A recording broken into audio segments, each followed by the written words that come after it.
Brillanti Musicals, kull nhar ta' ħamis fit-8:30 dejjem fuq One. Il-Partit Laburista approva lil Steve Ellul bħala kandidat ġdid tal-elezzjoni tal-Parlament Ewropew. Steve Ellul itrabba u jgħix fiż-Żejtun huwa analista finanzjarju u lettur fl-Università ta' Malta. Fl-aħħar snin kien konsulent fil-qasam tal-intrapriża u l-iżvilupp sostenibbli fejn mexxa l quddiem il-kunċett tal-ICG f'Malta. Fl-istess żmien u kien inkarigat biex imexxi l-grupp dwar l-ekonomija fil-proċess tal-mitt idea tal-Partit Laburista fejn ħareġ b'numru ta' proposti li llum qegħdin jitwettqu bħala parti mill-programm elettorali tal-Gvern.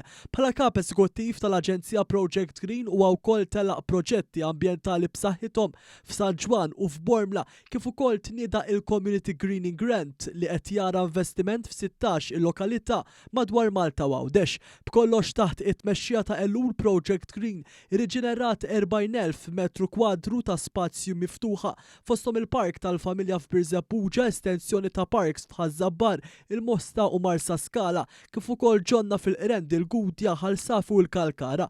Fl-istess waqt Ellul kien istrumentali biex Project Green akkwistat pakkett ta' 8.5 miljun euro fondi Ewropej. Steve Ellul għandu 38 sena miżżewweġ lil Marsjen u għandhom żewġ tibniet, Aurora u Franġeska.